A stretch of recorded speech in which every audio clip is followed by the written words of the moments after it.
देखिए अनामिका जी, ये वक्फ बोर्ड क्या है?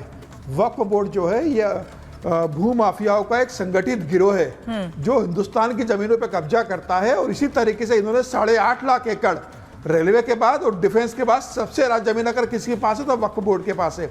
8.5 लाख एकड़ जमीन इन भू माफियाओं ने कब्जा कर ली है और उसके बाद भी हिंदुस्तान की तमाम जमीनों पर कब्जा करने की कोशिश में पार्लियामेंट बिल्डिंग इनकी है, कर्नाटका का विधानसभा इनका है, मुंबई का होटल ताज इनका है, 1200 एकड़ का कोई गांव होगा वो उस पर दावा ठोक देते हैं।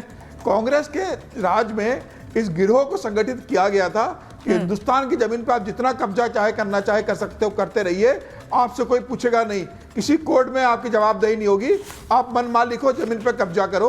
2013 में मनमोहन सिंह जो संशोधन लेकर आए थे इसके अंदर और उनको असम अधिकार देके गए थे, दिल्ली के आसपास की सारी प्राइम लोग जमीन को दे दी। प्रधानमंत्री समीर जी फखरुल जी कह रहे हैं कि कोई नहीं रोकता है कि आप कोर्ट जाइए। फखरुल हसन चंद कह रहे हैं कि कोई नहीं रोकता है कि आप कोर्ट जाइए, कोर्ट के दरवाजे खुले हैं, अगर आपको आपत्ति है, वक्फ अगर दावा करता है तो आप कोर्ट जा सकते हैं। वो ये भी कह रहे हैं कि अगर संविधान में जगह नहीं है वक्फ की तो संशोधन किस बात का? ये झूठ बोल रहे हैं। वक्त अगर किसी जमीन पे कब्जा कर ले, दावा कर दे, तो जिसकी जमीन है उसे चक्कर खाने पड़ते हैं बताने के लिए, और वो जमीन अपनी मान कर चलता है। कोई अधिकार नहीं होता हाई कोर्ट में दखल देने की स्थिति के अंदर नहीं है। ये भू माफियाओं ने 8.5 लाख एकड़ जमीन ऐसे इकट्ठी कर ली है और तो कौन लोग राज कर रहे हैं? एक मुट्ठी भर मुसलमान इस पूरी जमीन का जो कमर्शियल इस्तेमाल कर रहे हैं अपने स्वार्थ के लिए इस्तेमाल कर रहे हैं। प्रधानमंत्री मोदी ने जो कह दिया था ये जो संशोधन होगा जेपीसी का समय से इसलिए बढ़ाया गया है कि विपक्ष ने मांग की थी सांसदों ने, और ये वही लोग है कल्याण बनर्जी जैसे लोग जो जेपीसी की बैठक के अंदर गिलास फोड़ते हैं, जहाँ डिस्कशन करना है वहाँ गिलास फोड़ते हैं। एक-एक करके बोलिए फखरुल साहब, आपके बीच में कोई नहीं बोल रहा था। मुसलमान लोगों को ओवैसी जैसे लोग पूरे मुसलमान कम्युनिटी को धमकाते हैं, डराते हैं कि अगर आप लोग इकट्ठे नहीं होंगे तो ये आपकी मदरसों पे कब्जा कर लेंगे, ये आपकी मस्जिदों पे कब्जा कर लेंगे। अरे मस्जिदों की कौन बात कर रहा है? जो जमीनों पर आपने कब्जा कर लिया अनाधिकृत रूप से, उसकी जांच तो होगी। ठीक है, चंद्रमोहन शर्मा मैं संगीत जी के पास आ रही हूँ। चंद्रमोहन शर्मा, प्रधानमंत्री नरेंद्र मोदी ने पिछले हफ्ते दिल्ली बीजेपी दफ्तर में साफ कहा कि वक्फ बोर्ड की या वक्फ की कोई जगह नहीं है संविधान में। साथ ही उन्होंने कहा कि पहले की कांग्रेस की सरकार ने ही देश की संपत्तियों को वक्फ को सौंप दिया है और इसके लिए कांग्रेस से जिम्मेदार है कि आज वक्फ बोर्ड किसी भी जगह पर किसी भी धरती पर हाथ रख देता है और कहता है वो हमारा है।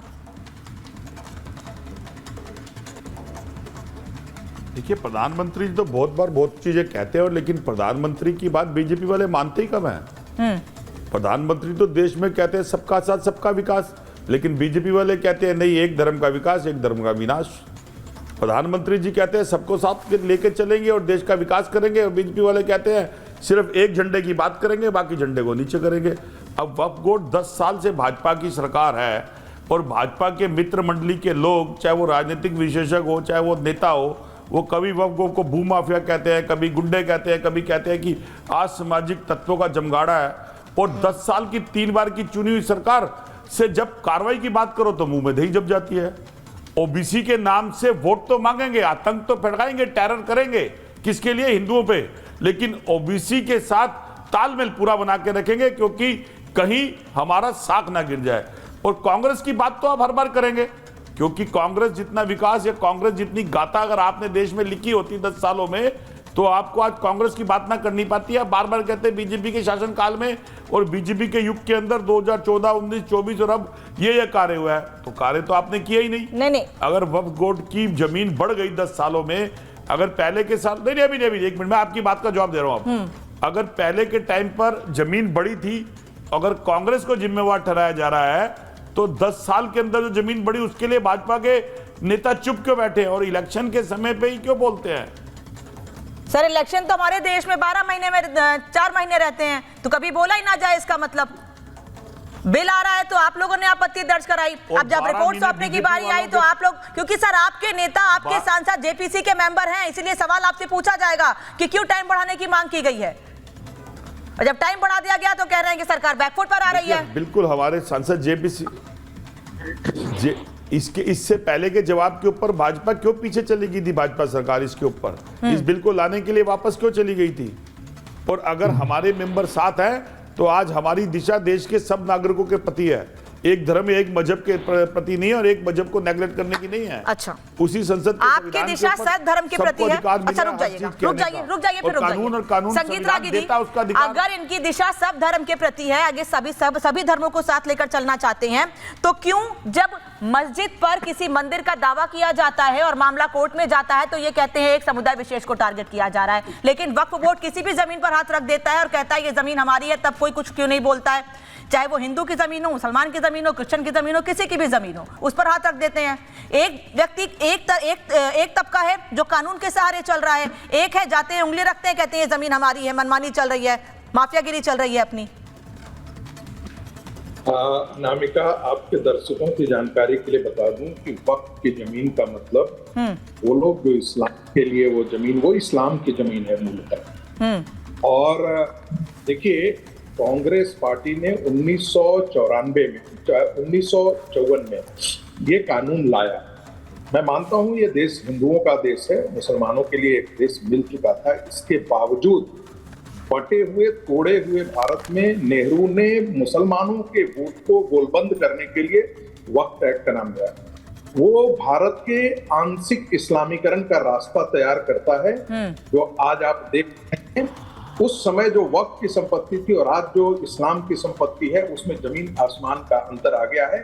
ये कल जाकर के जंगलों में भी मजार बना देंगे, दरगाह बना देंगे और कहेंगे कि ये वक्फ की संपत्ति है। तो आप सिविल सूट में नहीं जा सकते डायरेक्टली, आपको ट्रिब्यूनल में जाने पड़ेगा। और ट्रिब्यूनल में कौन होते हैं? कठमुल्ले होते हैं, मुल्ले होते हैं, उन्हीं के पास। नहीं, चंद्रमोहन शर्मा कह रहे हैं कि 10 साल से तो भारतीय जनता पार्टी की सरकार थी ना, 10 साल से तो भारतीय जनता पार्टी की सरकार थी। अगर वक्फ की संपत्ति बढ़ रही है तो तभी कदम उठाने चाहिए थे। आ रही हूं। नामिका, आपको जानकारी शायद होनी चाहिए और आपको जानकारी होनी चाहिए कि ये स्टेट एक्ट से ये होता है। सेंट्रल वक्फ बोर्ड अलग होता है, स्टेट बोर्ड अलग होता है। तो वहां पर ये कब्जे किए गए हैं। दूसरी बात, भारत के हिंदुओं को चाहिए कि 40,000 जो मंदिर मुल्लाओं ने, कठमुल्लाओं ने तोड़ा, जो बर्बर इस्लामिस्टों ने तोड़ा, उन सारे मंदिरों पर दावा ठोके। और ये भारत हिंदुओं की जमीन है, मुल्लाओं की नहीं है। ये इस्लाम के मानने वालों को एक जमीन दे चुकी है। 33% जमीन दे दिया गया है पाकिस्तान के नाम पर, और अब इसके लिए कोई जगह नहीं होनी चाहिए। वक्फ बोर्ड कानून खत्म होना चाहिए। ये जो दादागिरी है, गुंडागर्दी है इस्लाम के नाम पर, ये बंद किया जाना चाहिए। और ये बंद तभी हो सकता है जो 2 स्तरों पर काम हो। एक, वक्फ बोर्ड का सफाया होना, खत्म होना। ये सारी संपत्ति राष्ट्रीय संपत्ति घोषित की जानी चाहिए।